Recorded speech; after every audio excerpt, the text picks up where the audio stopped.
Welcome, friends, to the Someone Gets Me podcast. I am your host, Dianne A, and I am so delighted that you're here. This podcast was created because I believe there is a visionary leader inside each one of us who is waiting to be seen. In each episode of Someone Gets Me, you will hear useful tips from successful visionaries who will share their stories about how being seen has allowed them to take their vision out into the world with action. Breaking the productivity trap. 5 steps to living your vision. Hi, friends. It's Dianne. And today we are talking about breaking the trap of being productive, of always having to go and move and be a human doing versus a human being. There's so many facets to this conversation, and I personally experience a lot of these things along with lots of you. As a neurodivergent adult, we get into these traps all the time. And as a gifted adult, we get into these traps all the time. And so part of our strategy is how to navigate if you find yourself going in the trap to come out of the trap before it closes on you, right? And we have a strategy for that, most of us, to be able to continue to live our vision, even when there's all of these external things that could sabotage us, in addition to the internal landscape, dialogue, self-talk, all of it. So I'm thinking that it would be really helpful if we talk about productivity and how it's different than actually doing what we want to do or being overwhelmed because we're just working without a plan, and what we can do about it. Because I'm a big one on what action am I taking to affect the change I want. And so what am I willing to do, but also what am I willing to no longer do? I get in the trap of saying, okay, well, if I just keep being productive, something good will happen. Well, what if I'm being productive going down the wrong road?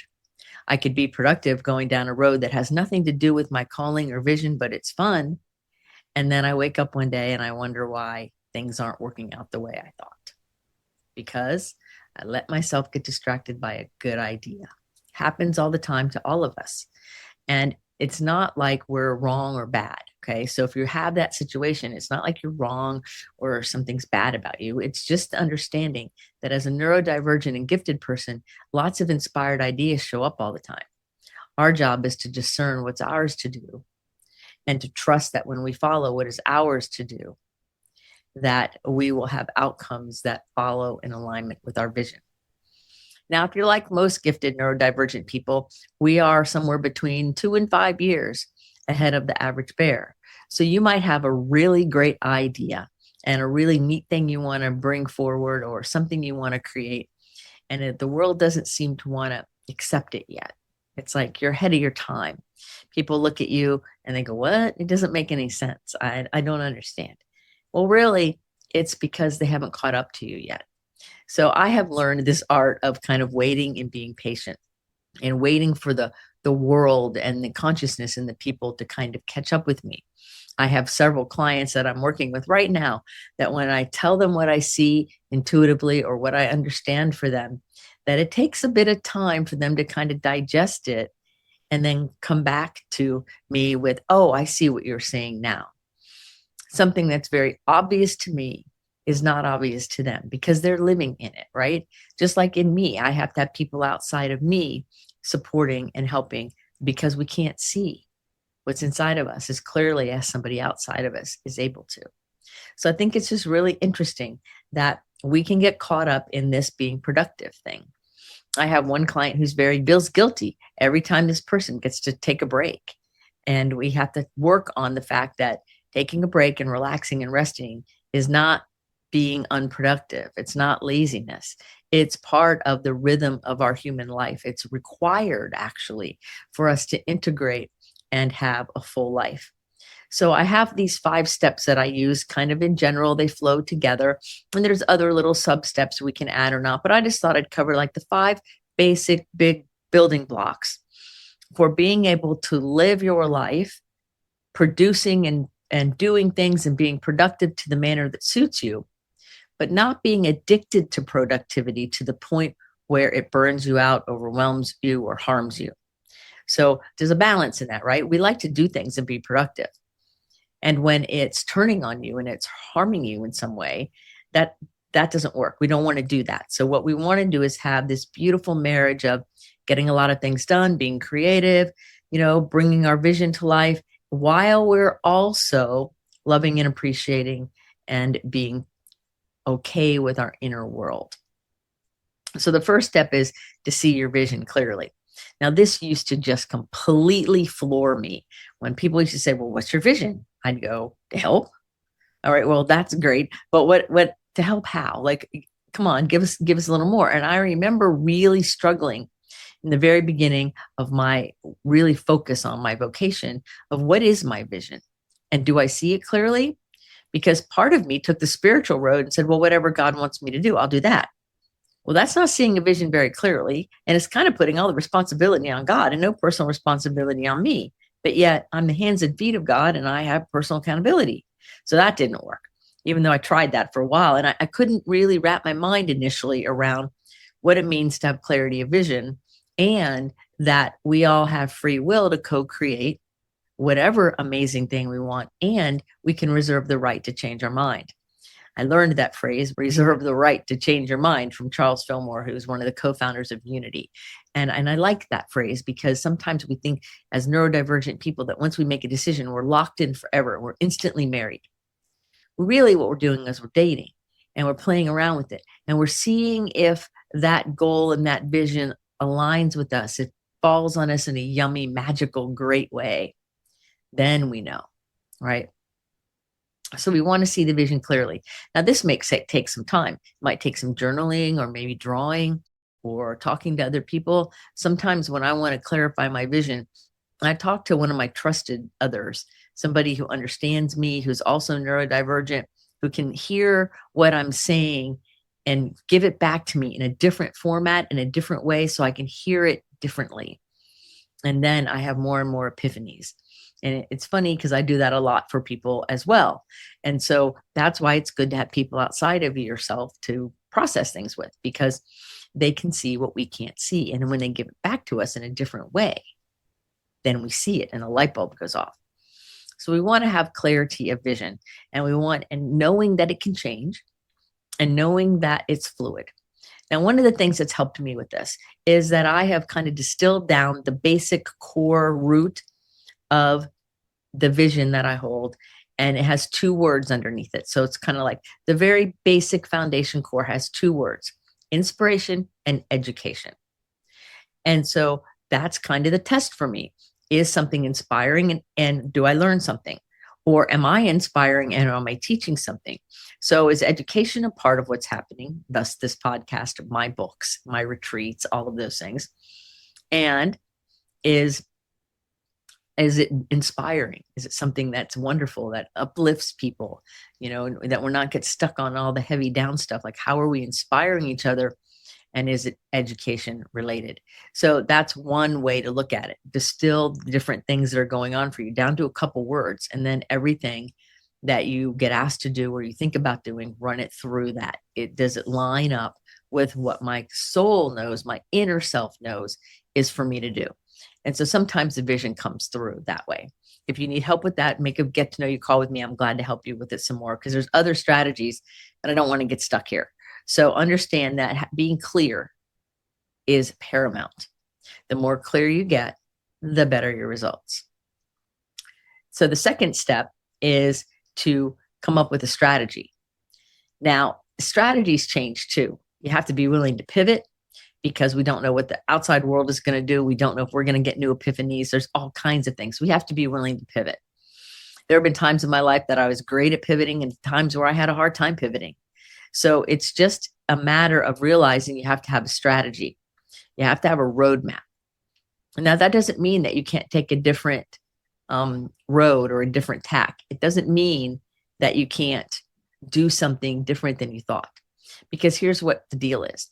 If you're standing here today, as you're listening to my voice, and you think about your vision, and you think about the map, you think about the road ahead, what do I need to do? What's my strategy in order to begin to realize the vision? What seems like a brilliant idea and the opportunities and things for you right now, today, at this very moment, as you're listening to me, will change and evolve as you move forward.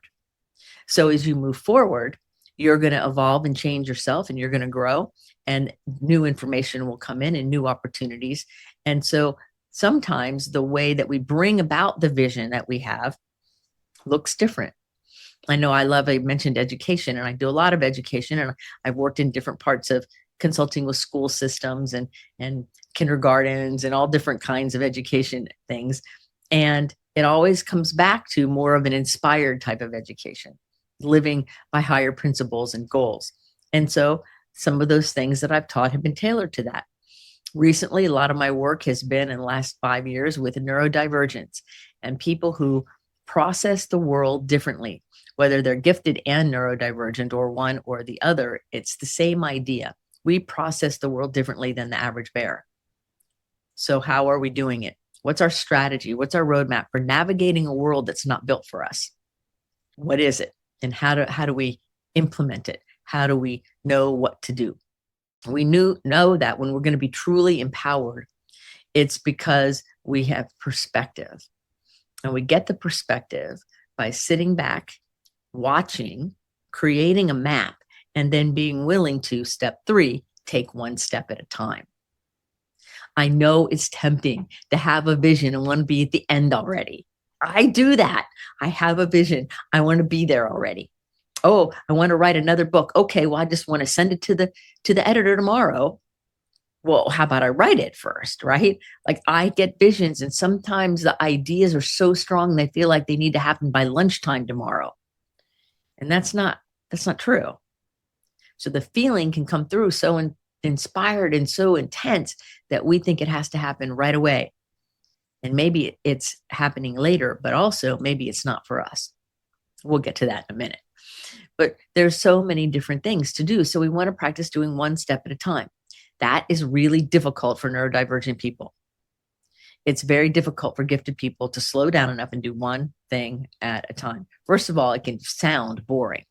It's not boring necessarily, but it sounds that way sometimes. So we have to work with ourselves to understand that if we're going to bring into fruition a greater vision that we have, and we are clear about it, and we have developed a strategy, and we're willing to be flexible with our strategy, that we don't jump from here to accomplished overnight. In fact, we don't even do it in a week. Some of us spend our whole lifetime getting there, and then it just keeps growing and evolving. So there really is no finish line in that sense. We're always going toward it, and we as people are evolving and growing. And then as we as people evolve and grow, we end up having this amazing situation where we can bring something amazing to the world that we wouldn't do otherwise if we weren't paying attention. So one step at a time, one step at a time. Okay, got that? All right. Fourth thing, and this is a very important thing, and it's difficult for us distractible neurodivergence, and that is focus.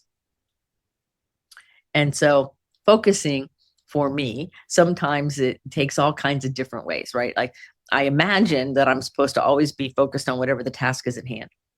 So that's a little hard for me to do because my brain's a little bit more visionary and creative, and that feels too linear. So what I do instead is I will often say, is whatever being presented to me going to serve those two goals? Remember, inspiration, education, is it going to serve those two things? Is what I'm being asked to do? Is the idea I have? Is the book I'm going to read? All of those things. Does it serve the core of my vision, that clarity vision? Step 1. Does it serve that? If it does not serve that, then I consider it free time play activity, but it's not something that's directly related to my vision. And it's important to do that. It's important to pay attention because we can be distracted. We can be distracted by a really good idea, right? So we want to be able to stay focused and not so rigid that we get bored and then we let ourselves get distracted. So we want to pay attention to what our momentum is. When you're taking one step in front of the other and you get a little bit of momentum going and you are focused on what's important, then you start seeing results that you're looking for. Now, some people say they want to have deadlines and timeframes and all that, and I have those too. But I don't call them deadlines. I don't like that word, dead. It feels flat. It feels yucky. So instead, I call them divine lines. So spiritually and soul wise and emotionally, I would like to have this done by this day. This is something that's very important to me, like publishing my last book or the next one that's coming. I have a goal in my mind of when I would like to have it done. Now, I also know that life happens. So sometimes I don't meet that goal exactly. Sometimes I'm way ahead of it. Sometimes I'm a little late. Sometimes I'm right on it. But the point is, it's a divine line that I understand that if I'm going to live in the realm of being inspired and visionary, that sometimes that flow and being fluid gives us opportunity to kind of enhance and move things around as we grow and evolve our vision. So sometimes their divine lines, to me, are more attractive. The word deadline sounds really hardened and flat and not very nice. And I'm very sensitive. So if something's hard and flattened, it's difficult for me to align with it. But if I say it's a divine line, then it gives me a sense of peace and compassion and goodness that then I can say, okay, this feels really fulfilling. In fact, I'm getting goosebumps now. It feels really fulfilling to complete whatever I set up for with the divine line. So it makes life more yummy and exciting, and it allows us to realize that we can focus as distractible people and neurodivergent people. We have the ability to focus on those things that really matter to us, on the things that are important. We can focus on those things. And if you focus on them with a touch of inspiration added, kind of like fairy dust, right? Like Tinkerbell coming in, then you end up getting to your goal in your vision faster than you thought, because it's attractive to be in that space.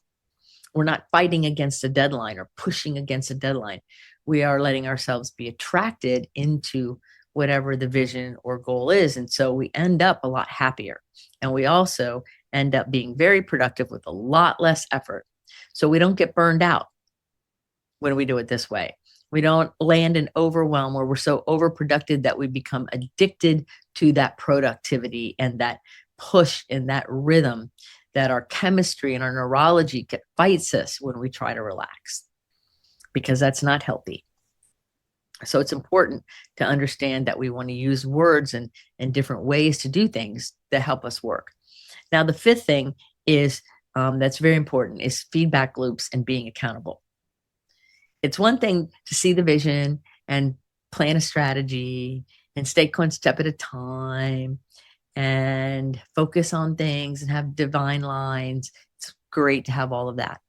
But if we don't have feedback and accountability, those other four things can go sideways. So who's holding you accountable outside of you? Because gifted people, we're notorious for it. I have clients that say this to me. I write the list, and in writing the list in my mind's eye, I'm checking it off as I go. And so therefore, I just gave myself credit for doing it. When you only wrote the list, you didn't do the stuff on the list. Many of my people have had to work through that. Gifted people and neurodivergent people suffer sometimes with some of these things. So it's important that we hold ourselves accountable and that we have a feedback loop. A feedback loop means that we look at where we are, like say a week has gone by or a day or a year or what month, whatever. We look at where we are and we say, okay, did I intend to be here? Is this spot where I intended to be yesterday or the day before when I set the goal? Am I ahead of that? Am I behind that? Am I right on cue? Like, where am I in relation to my vision as I set it forth? And then holding ourselves accountable and having other people hold us accountable for the results. Am I doing what I said I'm going to do? And am I not doing what I said I'm no longer going to do? These things are very vital. And so I think it's important that we come up with a way to hold ourselves accountable in a way that matters. Now, one of the best ways to do it, is to have a very tight inner circle.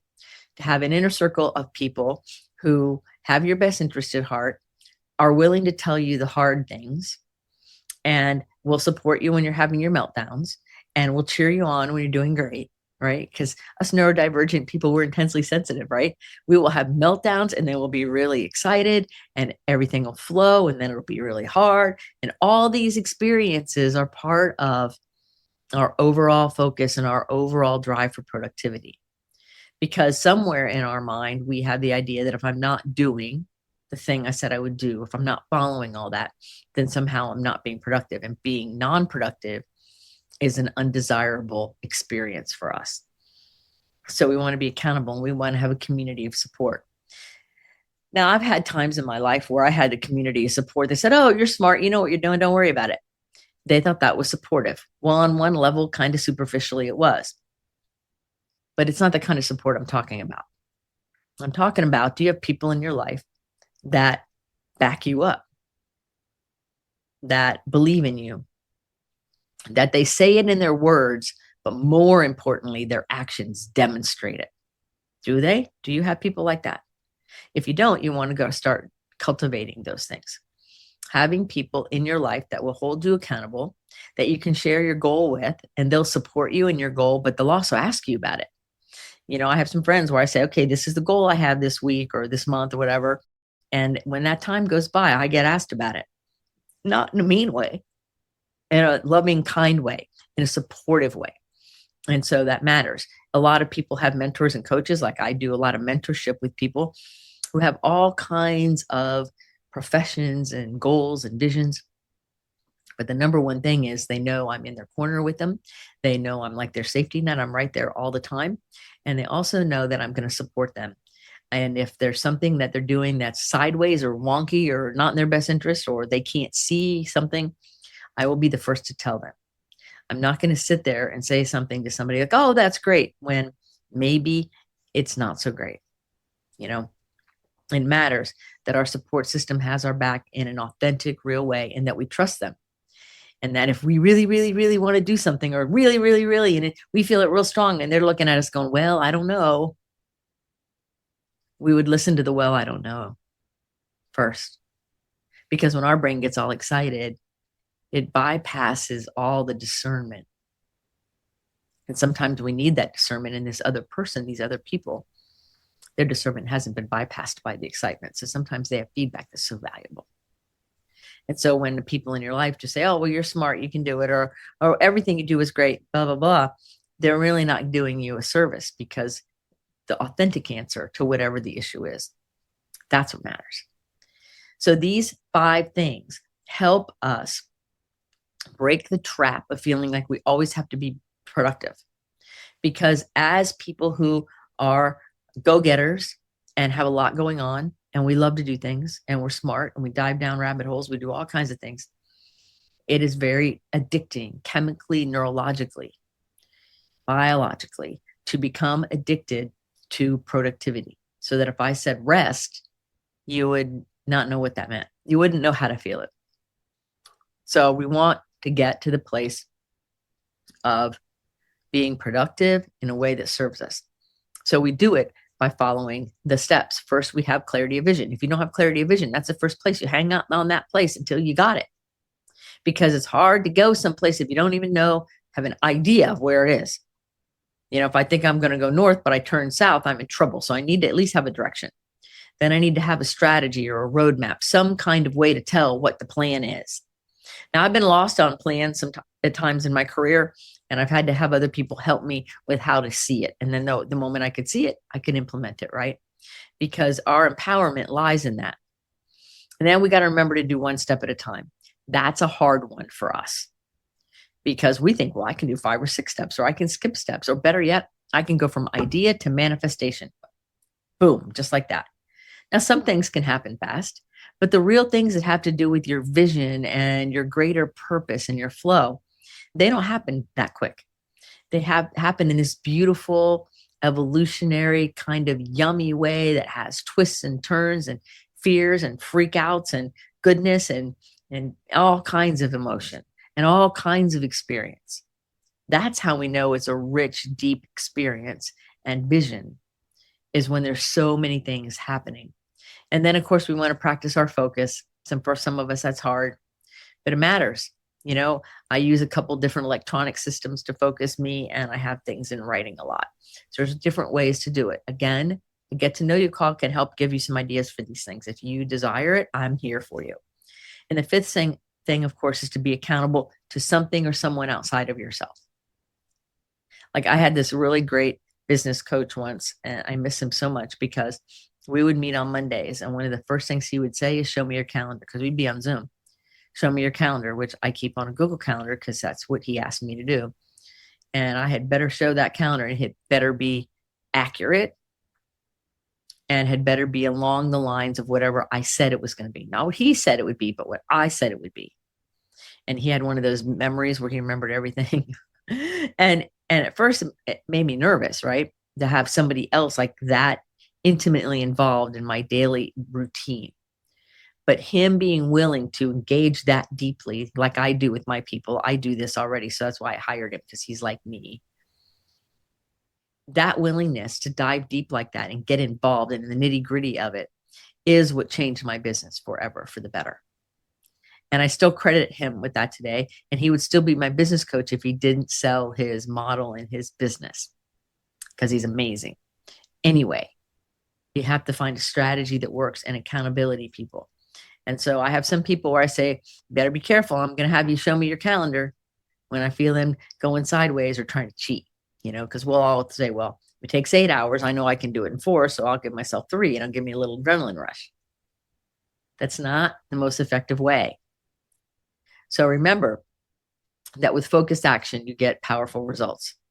Remember that with clarity of vision, you can apply yourself to your life. Yes. And when you do all of these things together, someone will get you.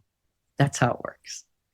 So I hope this episode has served you well. I hope that you have new ideas and you were reminded of things that you're either already doing or that you need to remember to do some more, right? And know that you're in my heart. If there's anything I can do for you and serve you in any way, please schedule a call. I am here and I am happy to be of service. Ask any questions in the comments and I'm happy to answer them. And in the meantime, this is Dianne saying to put your face to the sun so the shadows fall behind you, because you are a rock star after all. You're here on purpose with a mighty purpose. So go out there in this world and let your light shine and allow yourself to be productive in a flow of greatness, generosity, poise, and grace. Get out of the trap and let yourself feel the beautiful flow trying to emerge through you. Until the next episode of Someone Gets Me, this is Dianne saying, be well. Thank you for listening. I trust you gained some valuable inspiration and information. Please join me and other visionaries in the Someone Gets Me Facebook group. Or for more information on my services and additional episodes, visit someonegetsme.com. Again, thanks for listening.